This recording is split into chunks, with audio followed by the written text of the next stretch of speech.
సమగ్ర శిక్షణ ఉద్యోగుల క్రమబద్ధీకరణకు కృషి.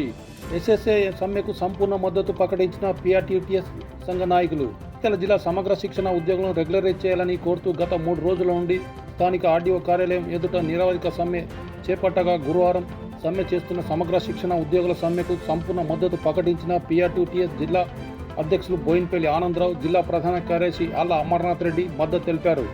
ఈ సందర్భంగా వారు మాట్లాడుతూ తెలంగాణ రాష్ట్రంలో విద్యాశాఖకు విశిష్ట సేవలు అందిస్తున్న సమగ్ర శిక్షణ వివిధ విభాగాల ఉద్యోగుల క్రమబద్ధీకరణకు తమ వంతు పూర్తి సహాయ సహకారాలు అందిస్తామని అన్నారు. అప్పుడు రాష్ట్ర ప్రభుత్వంతో పిఆర్సీ ప్రాతినిధ్యం మేరకు ఇవ్వడం జరిగింది.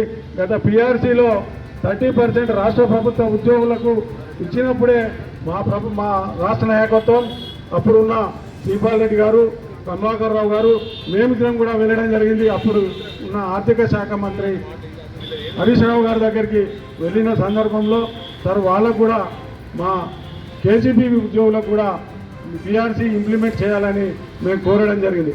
కోరిన సందర్భంలో అప్పటి ఫైనాన్స్ సెక్రటరీ రామకృష్ణారావు గారికి వారు కాల్ చేయడం జరిగింది. చేస్తే వారు ఏమన్నారంటే సార్ ఇది కేంద్ర ప్రభుత్వం 60% ఉంటుంది, దీనిలో 40% మనది ఉంటుంది, మరి 30% అంటే మన వారికి ఇద్దాం, మన 40%కి ఇద్దామని రామకృష్ణారావు గారు అనడం జరిగింది. లేదు మొత్తానికి ఇవ్వాలని అప్పటి ఆర్థిక శాఖ మంత్రి గారు అనడం జరిగింది. అంటే వారు ఎంత అవుతుంది అంటే 100 కోట్లు అవుతాయని చెప్పారు. ఆ 100 కోట్లు మీరు అనౌన్స్ చేయండి, మీరు శాంక్షన్ చేయండి, నేను రాష్ట్ర ముఖ్యమంత్రి గారితో కూడా మాట్లాడదామని చెప్పడం జరిగింది. మీరు అందరూ ఇప్పుడు మన ఉద్యోగులందరికీ ప్రతి సంవత్సరం పరీక్ష పెట్టి తీసుకుంటున్నా, వీళ్ళకెందుకు పరీక్ష అని కొట్లాడి పోరాడి ఆ ఎగ్జామినేషన్ను రద్దు చేయించిన ఘనత కూడా పిఆర్టీ. వీరు చేస్తున్న సమ్మెకు ఖచ్చితంగా పిఆర్టీ సంఘం ఎంబడినే నిలబడి ఉంటుంది. మీరు మీకు ఎంటీఎస్ వచ్చేంత వరకు కూడా పిఆర్టీ పోరాడుతుంది. ఖచ్చితంగా మీ వెనుక మేము ఉంటామని ఈ సందర్భంగా హామీ ఇస్తూ అందరూ కూడా రోడ్ ఎక్కి నిరసన తెలుపుతూ ఈరోజు ధర్నా కార్యక్రమం నిర్వహించే పరిస్థితి. మరి వచ్చినందుకు ముందుగా మీ అందరికీ కూడా క్షమాపణలు చెప్పుకుంటున్న పిఆర్టీ సంఘం తరఫున. మరి మేమైతే మీకు ఎల్లవేళలా అందుబాటులో ఉన్నాం, వెన్నుదన్నుగా ఉన్నాం. చాలా సమస్యలు మేము జిల్లా వరకు అయితే మీకు ఎట్లాంటి సమస్య ఉన్నా కూడా అందుబాటులో ఉండి పనిచేసినాం. కానీ ఆర్థికపరమైన సమస్యలకు వచ్చేసరికి ప్రతిసారి మీరు చెప్పిన సమస్యలు వింటూ దాటా వేస్తూ మరి ప్రభుత్వానికి ఏదో రకంగా చెప్తా ఉన్నాం. ప్రభుత్వం ఏమో గత 10 సంవత్సరాలుగా పరిపాలించిన గత ప్రభుత్వం చెవులు పూర్తిగా మరి మనం చెప్తానే ఉన్నాం, విన్నట్టే విన్నారు, మరి వదిలేసారు. మరి మార్పు వచ్చింది, కొత్త ప్రభుత్వం వచ్చింది. మరి వచ్చినాక మనకు ఈ ఒక సంవత్సరం మనం చూస్తూ ఉన్నాం. ఒక 6 నెలల వరకు అయితే మనం కూడా కొత్త ప్రభుత్వానికి కొంచెం వెసులుబాటు ఇవ్వాలి. మరి వాళ్ళు కూడా మనం చూసినట్టయితే మరి ఉద్యోగ ఉపాధ్యాయ పక్షపాతిగా మన కోసం పనిచేసే పరిస్థితి ఉంటుంది కావచ్చు అనుకున్నాం. మరి 6 నెలలు దాటిపోయింది, సంవత్సరం దాటిపోయింది. మరి సంవత్సరం దాటిపోయినా కూడా ఎక్కడ వేసిన గొంగలు అక్కడే ఉన్నది. మరి వాళ్ళ మనం చూస్తే కేవలం ఒక 4 సమస్యలు మీరు చెప్తున్నారు.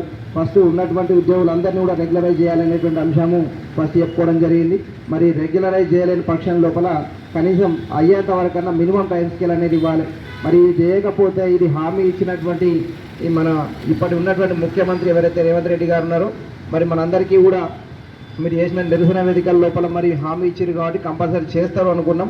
మరి ఈరోజు మనం అన్ని జిల్లా కేంద్రాల లోపల మరి ఇక్కడ నిరసన తెలిపే పరిస్థితి వచ్చినందుకు కంపల్సరీగా పిఆర్టీ సంఘ పక్షాన మరి ప్రభుత్వాన్ని కోరేది ఒకటే, దయచేసి కనీసం మినిమం టైం స్కేల్ అనేటువంటిది అందరూ సమగ్ర శిక్ష ఉద్యోగులకు ఇవ్వాలని చెప్పి ఈ యొక్క వేదిక పక్షాన కోరుతా ఉన్నాం. చూసినట్టయితే అప్పుడు పిఆర్టీ సంఘం ఏదైతే ఉందో రాష్ట్ర అధ్యక్ష కార్యదర్శులు కావచ్చు, ఎమ్మెల్సీ గారు కావచ్చు, మరి కంపల్సరీ రాష్ట్రానికి ప్రాతినిధ్యం చేసారు.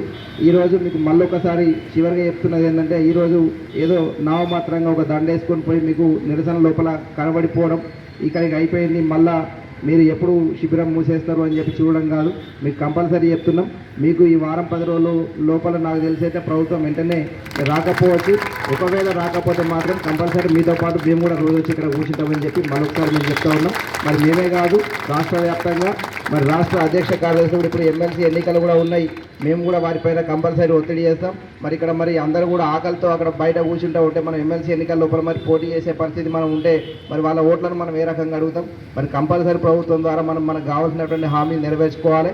వాళ్ళకి కనీసం ఇవ్వాల్సినటువంటి ఈ 4 సమస్యలు ఏవైతున్నాయో కంపల్సరీ తీర్చాలి. కాబట్టి మరి వారిని కూడా రాష్ట్ర నాయకత్వాన్ని కూడా మీ దగ్గరికి తీసుకొస్తామని చెప్పి కోరుకుంటున్నాం.